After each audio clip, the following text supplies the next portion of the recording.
Hi all, how's it going? I have in front of me my two phones currently. The one is the newest Samsung Galaxy iteration, that is the Galaxy S2. As a lot of you might know, that's the latest Android phone offering from Samsung. It is claimed to be the fastest phone in the world and one of the thinnest, and also one of the lightest over there. Next to it is the HTC Desire. HD, this is my outgoing phone. I'm gonna return it to Vodafone. I've been having some network issues, so terminating the contract and returning it, and I'm getting this through network provider called Optus over in Australia. I'm gonna do a bit different with this video. It's not really a compare because you can't really compare a phone running 2.2 Android with Android 2.3, and one is single core and dual core, but it's pretty much just showing the experience of going through the upgrade from one phone to the other, the different feel to it, going from HTC Sense 2.1, I believe it was the version, got to TouchWiz 4.0, what's new and what's missing, Anyway, before I go through that, I'm gonna move the HTC Desire HD for a bit. With that Samsung, it comes with just going through the packaging itself. It comes through this USB data cable, earphone, which the sound quality is pretty good. Really, it's well done, Samsung. It comes with three pairs of different earbud sizes, depending on the size of the ear, I guess. You got some usual stuff, warranty, and then you also get the manual itself. Lastly but not least, they actually give you this brochure saying that this phone comes preloaded with Navigon mobile navigator. It is a fully loaded, fully functional navigation system, unlike the one in HTC where you gotta pay for the voice turn guidance. This one, it's fully functional. You have the turn-by-turn voice navigation, you have the map, you have the guidance itself. It's quite good actually. I've used it for about a week now.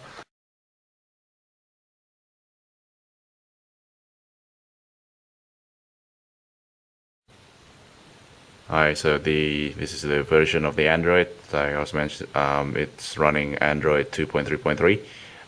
Let me show you the quadrant test result for the performance benchmark testing. Okay, let me just run full benchmark. If you don't know it already, but that quadrant software is pretty good to run benchmarks on your phone. I've run this before to confirm what other people found. That this phone is one of the fastest, if not the fastest. So it's testing all the CPU, the memory, the read and write, and then also the graphic capability. That left-hand side corner, bottom left-hand side corner, it shows you the FPS, the frame per second, how fast it can handle this kind of I guess resource intensive display activities, and it's consistently clocking at about 60. And 50 to 60 when I ran the Desire HD, it's running about 40. I'm just gonna proceed. It's gonna do the compare against the other phones, and as you can see, if the autofocus works, the Nexus 2.2 is about 1250 score, and the one that it says your device is my Galaxy S2. It's scoring at 2637. I think I've had a bit higher before, but maybe because I have some of the programs running in the background, but you can see how fast this thing is.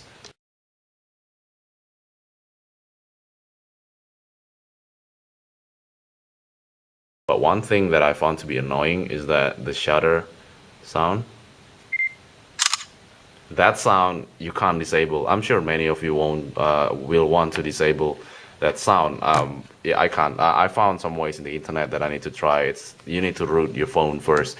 But if you're not willing to do that, then yeah, you can't disable it. The SD card over here is brilliant.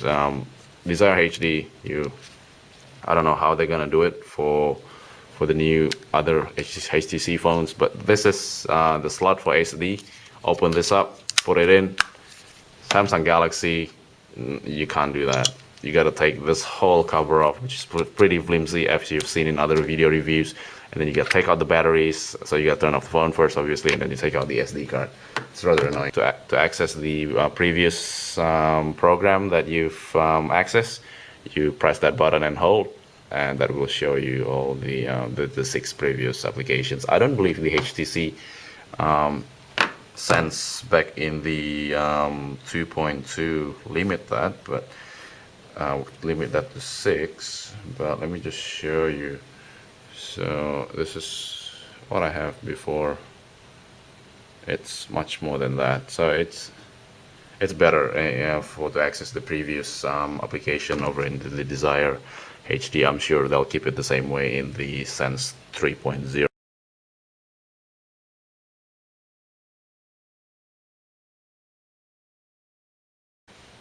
The Super AMOLED screen, I mean, both are set to automatic. In here, you can't really see it. My camera doesn't do justice, I'm sorry, but the LCD, at times, it can be brighter, but AMOLED screen, the colors just pop out, as a lot of people say. I don't see any problems with the colorings, but it's just much more beautiful, much more viewable. Desire SD is good, but Galaxy S2 is even better. I've also mentioned another thing, that is the navigation software itself. Navigon is just a lot better than the HTC Sense pre-installed navigation software. And I'm not sure what they're gonna introduce as part of the HTC Sense 3.0 on their new phones offerings, but this one also comes in with Polaris Office, which is pretty good. Going through, yeah, so this is it, and from this you can browse your files, so you don't need to download extra stuff. You can create different type of document, Word, Excel, and PowerPoint. That is really useful for productivities. And another thing to mention is that it has internal storage. I've never had a phone with internal storage before, so this is sort of new experience for me. 16 gigabytes in this one. Also expandable with SD card. The speaker itself, this little speaker here, 2 slits compared to 1 over in Desire HD. The Samsung one is much more powerful, much better for speakerphone and also just to listen to videos. I'm sorry, listen to music and watch videos. It's pretty good. Sound quality through the earphones, I would say Samsung is slightly better. I don't know if it's to do with the better earphones they provided, but it is slightly better. So, what comes preloaded though with standard stock with Android 2.3.3 is that you just slide that from the top. You can straight away change the settings for Wi-Fi, Bluetooth, GPS, sound, and auto rotation. That doesn't exist in Android 2.2, so it is a welcome change. This is the front-facing camera. Not sure if you can see it clearly here, but it's it's a new thing as well. It's you can use it for video chats, I suppose. Although it is unfortunate that currently, when this video is made, Skype doesn't have video capability, video call capability for Android. iPhone has it, so I don't know why they don't make one for Android. I guess because Android has well, they still have less number of apps and less number of features, but we'll get there, I guess. We as in us Android users. What else? The phone is thinner, just prettier looking, and battery life is slightly better, I think, depending on how you use it. But yeah, overall, I'm pretty happy with this phone. Quite a bit of features. So there are some other little ones that I haven't mentioned. Do post your questions if you want me to go through them. I can provide the answers in the comments. If it's worth a video, I'll post a video up. But yeah, that's about it. An upgrade from HTC Desire HD. It's a very nice phone.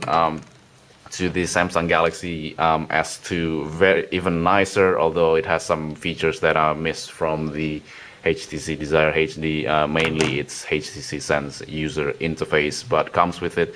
The Samsung has much better grunt and some other useful apps and features in it. So again, post your comments. Thanks for watching and subscribe. Thank you, guys.